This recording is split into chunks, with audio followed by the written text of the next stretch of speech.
या श्वेतपद्मासना या ब्रह्माच्युत शंकर प्रभृति देवै सदा वंदिता सा मातु सरस्वती भगवती निशेषजाड्यापः निशेषजाड्यापः ओम ब्रह्मणेन्द्ररूपरिता स्तुवन्ति दिव्यस्तवे वेदैः सामपदक्रमोपनिषदैः गायन्ति यं सामगा ध्यानावस्थिततत्त्वतेन मनसा पश्यन्ति यं योगिनो यस्यान्तर्गतविभूषिरसुगुणा देवाय तस्मै नमः देवाय तस्मै नमः। बोलिए गणपति महाराज की। तो भगतजनों कथा विलंब चलने से पहले थोड़ी देर के लिए गणपति महाराज जी का विलंबन करना है, उनसे प्रार्थना करनी है कि हे भगवान, यहाँ पर जो कथा चली हुई है श्रीमद् भागवत की, इस पर आपकी कृपा बनी हुई है।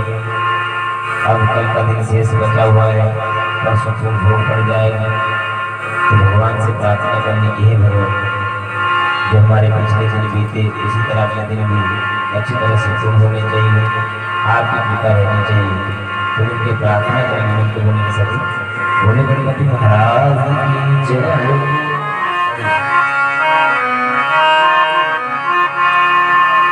गणपति महाराज की जय। हे गणपति दीनदया ये शिशु गौरा देना हे शिशु गौरा देना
बदला बताए खुशियाँ दे जाए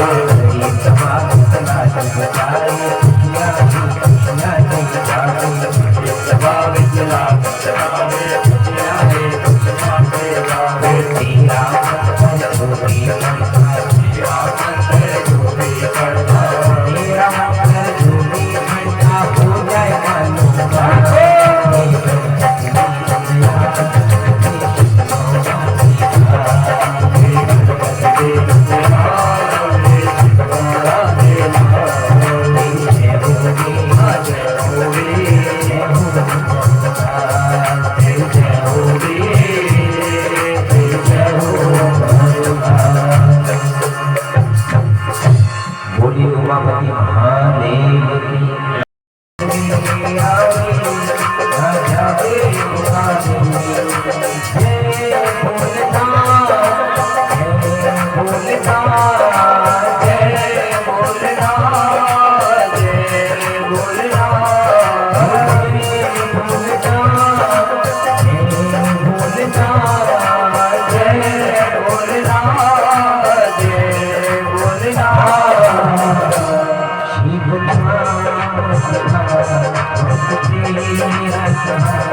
शिव नाम तुम्हारा कबीरा सहारा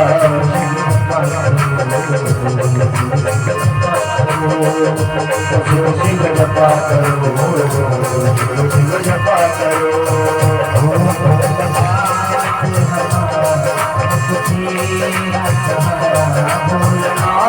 तुम्हारा कबीरा सहारा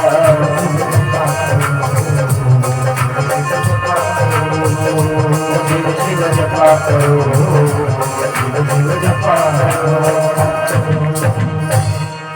बोली जगदम्बा महामाया जय हो।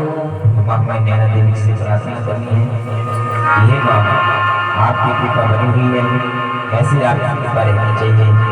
आपकी कृपा से कार्य चला हुआ है और आपने इसको पूरा करवाना है, तो मिलकर अपना अधिकार करेंगे, मिलकर बोले नहीं सकते।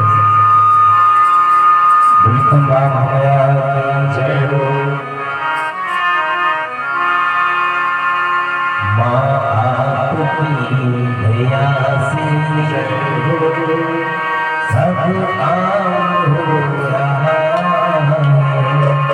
माँ आपकी दया से सब काम हो रहा है। माँ आपकी दया से सब काम हो रहा है।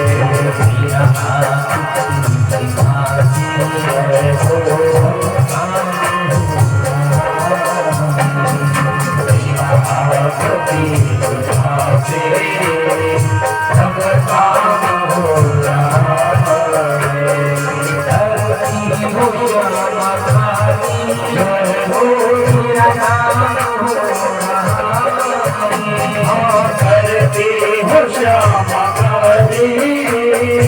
तेरा नाम हो रहा है।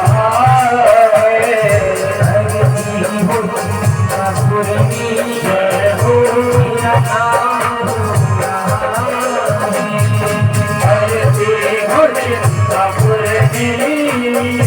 तेरा नाम हो रहा है। हो चिंतापुर तेरा नाम हो रहा है।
आए वीर हनुमान आए वीर हनुमान राम रहे ज्ञान गुरु सदा करे कल्याण सिया राम हनुमान की जय बोलो भाई सब संतन की जय गुरु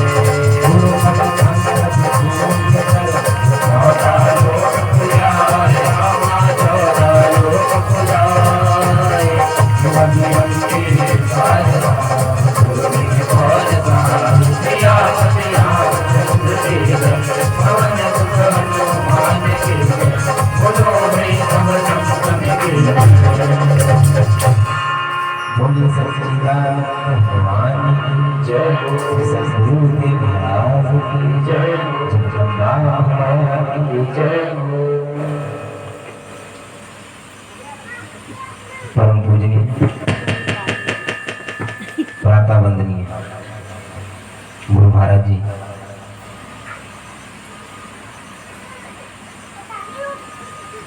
महामाई श्यामा काली महामाई नैना देवी यहाँ बैठे हुए विद्युतगण तथा भगवत प्रेमियों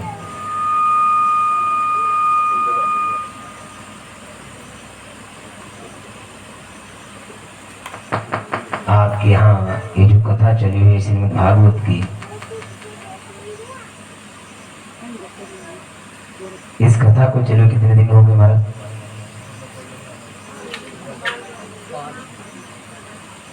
गिनती कर रहे हो?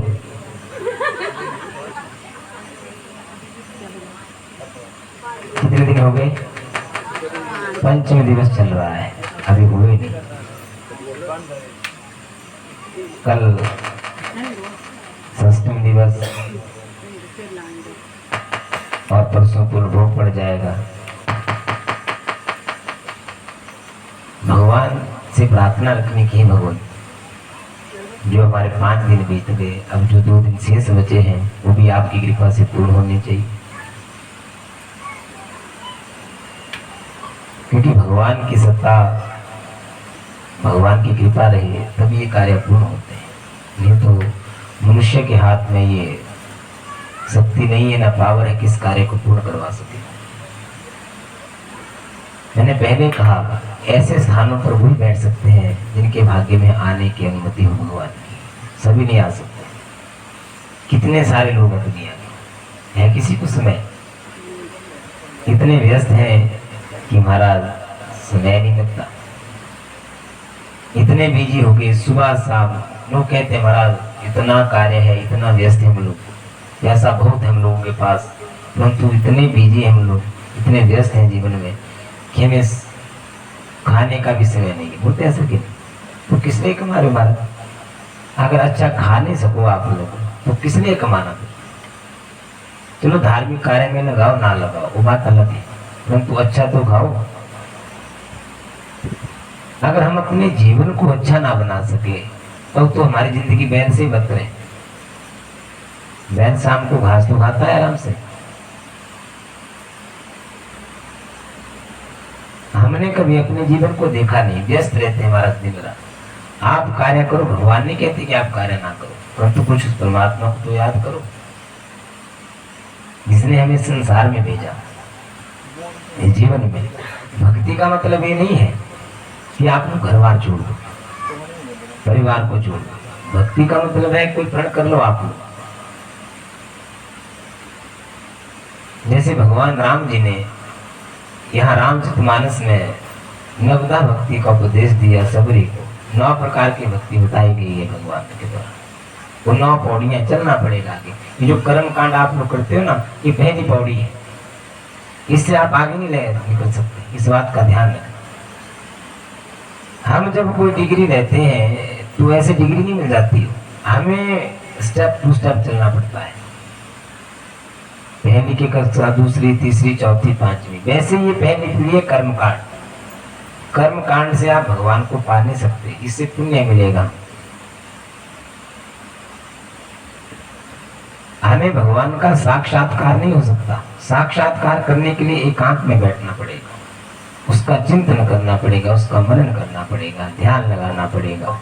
भक्ति मध्य ठाकुर द्वारा जिसके अंदर चमके तारा,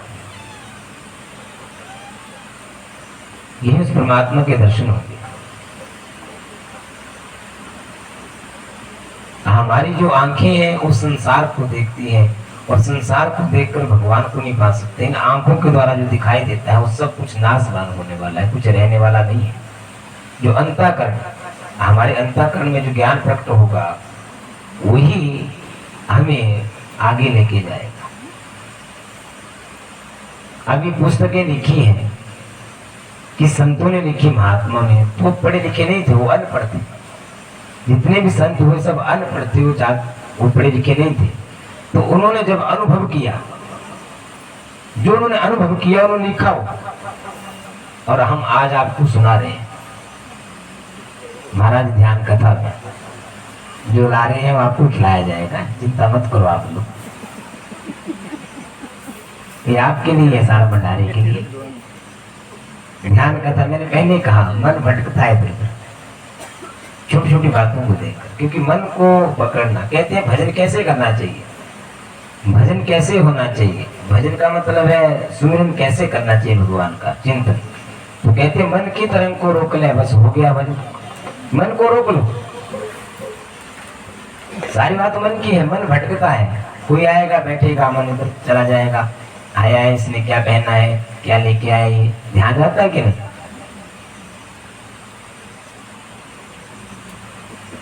इसलिए मन को रोकना बड़ा मुश्किल है। और भाव एक ऐसा होना चाहिए, कोई बात पकड़ लो आप। एक भक्ति का मतलब ये नहीं कि आप सुबह, मैंने पहले कहा कि सुबह उठ जाओ 4 बजे, ठंड घंटी बजाओ, पूरे गांव वालों को उठा दो कि बड़ा भक्त बना हुआ है, मुख में तो राम राम परंतु मन में कुछ और ही, तो वो भक्ति नहीं है। यहाँ राम जी ने कहा सबरी को कि जो मेरी भक्ति है, प्रथम भक्ति संतन कर संग, पहली जो मेरी भक्ति है वो संतों का संग करना है, अच्छे संत महात्मा मिल जाए। दूसरी मनु रति कथा प्रसंग का, कि दूसरी जो मेरी भक्ति है जहां मेरी कथा होगी, वो रति का मतलब होता है मन को लगाना। मन हमारा वहां कथा में रहना चाहिए।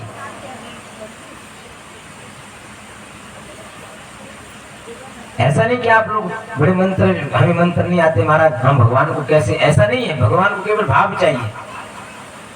वहां आप लोग सब कथा सुनते धन्ना जाट की, वो अनपढ़ था, कुछ नहीं जानता था, उसने 4 दिन में भगवान को प्रकट कर दिया। और जो ब्राह्मण पूजा करता था उसको पता भी नहीं था कि भगवान प्रकट, मंत्र जानता था परंतु जान नहीं, और धन्ना जाट कुछ नहीं जानता था। तो 4 दिन में उसने भगवान को प्रकट कर दिया।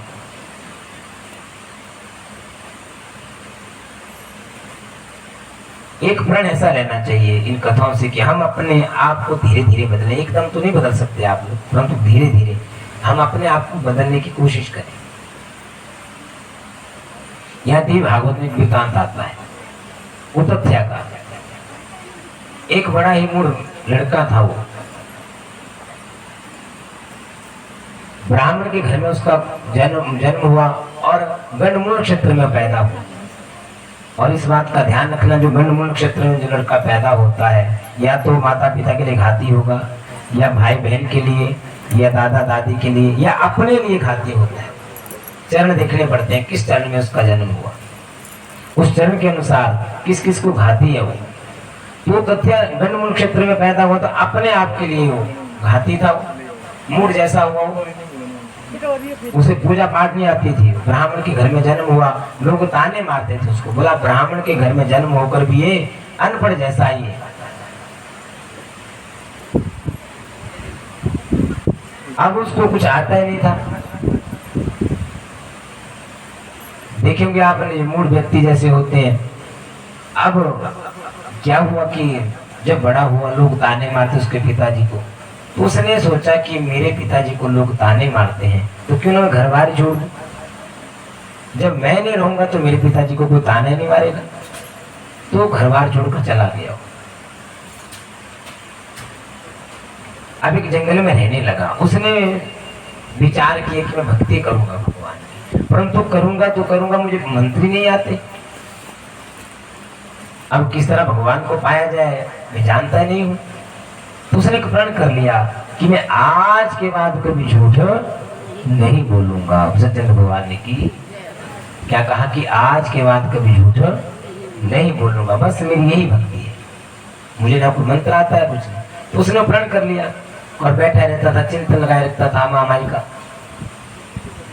अब जब होश में हो गया तो क्या हुआ, वहां जब वो बैठा हुआ था तो एक शिकारी ने एक सूअर को बाण मारा हुआ, और सूअर को बाण लगा हुआ उसके मुख से भाग कर चला जाकर झाड़ी में जाकर छिप गया वो तथ्य के सामने से। अब झाड़ी में जाकर छिप गया, पीछे से शिकारी आ गया।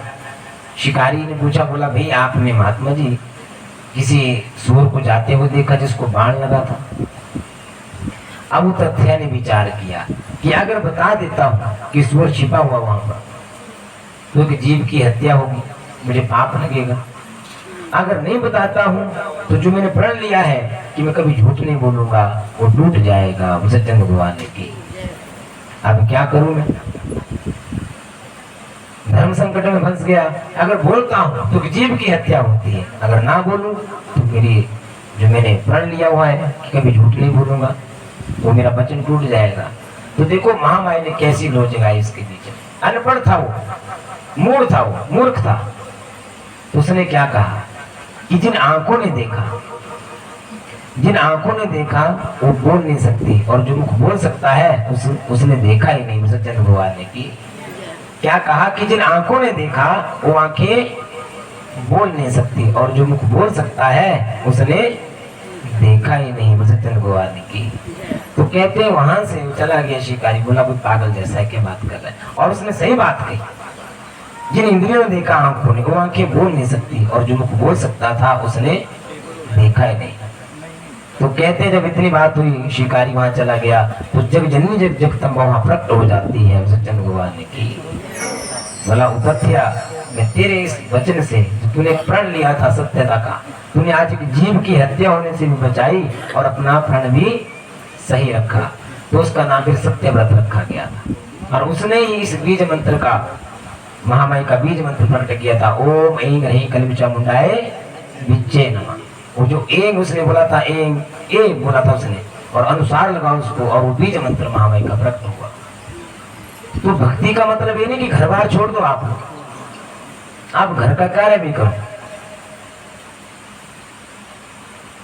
एक प्रण कर लो कि आज के बाद कभी झूठ नहीं बोलेंगे हम लोग। करो हाथ खड़ा, कौन कौन नहीं बोलेंगे? अभी भी झूठ बोल रहे हो आप। झूठ के बिना तो संसार कभी चलेगा ही नहीं, क्योंकि हम लोग देखते हैं संसार को देखोगे तो भगवान को कभी भी नहीं पा सकोगे आप लोग, कभी भी नहीं हो सकता। कोई अच्छा संत महात्मा मिल जाए, उनके पास जाओ, पता लग जाएगा। क्योंकि संसार से कोई लेना देना नहीं, हमारे मतलब ही के होते हैं सभी। देखना जब हमारे पास सब कुछ होगा तो लोग हमें फोन करेंगे, पूछेंगे भी ठीक है कोई जरूरत तो नहीं आपको। जब सब कुछ हमारे पास होगा, और जब खाली हो जाएंगे, जब विपदा आएगी तो आपको फोन करने की छोड़ो, अगर आप करोगे तो उठाएंगे भी नहीं। करके देख लेना कभी आप, कोई किसी का नहीं होता है महाराज। सब रिश्तेदारी अपने मतलब की है। अपना मतलब जब पूरा हो गया तो सब अपने अपने चले जाते हैं। इसलिए कहते हैं, संत लोग कहते हैं हमें संसार से कोई काम नहीं। संत का मतलब क्या होता है? जिस संसार का अंत पा लिया, उसको पता लग गया कि संसार कुछ भी नहीं है, और संसार में रहकर भी संसार से नहीं मिलते। इसलिए कहते हैं कि हमें जो काम है, संत लोग कहते हैं भगवान से है, संसार उठता है तो रूठने दे, हमें संसार से कोई मतलब नहीं है। किसी ने कितना अच्छा काम मिलकर बोलेंगे सभी। गुरु सच्चिदानंद भगवान की जय, सदगुरुदेव महाराज की जय हो।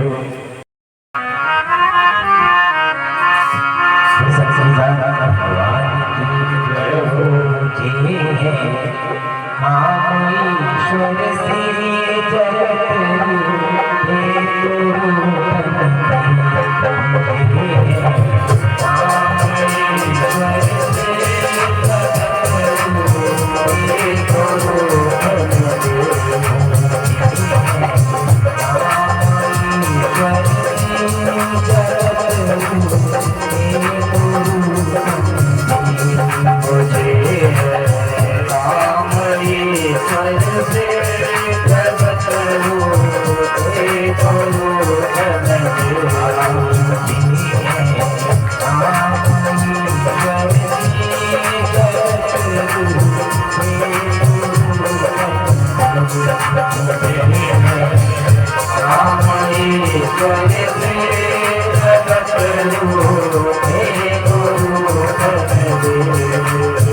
से पकड़ लो, दोनों हाथ में पकड़ लो।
क्या कहा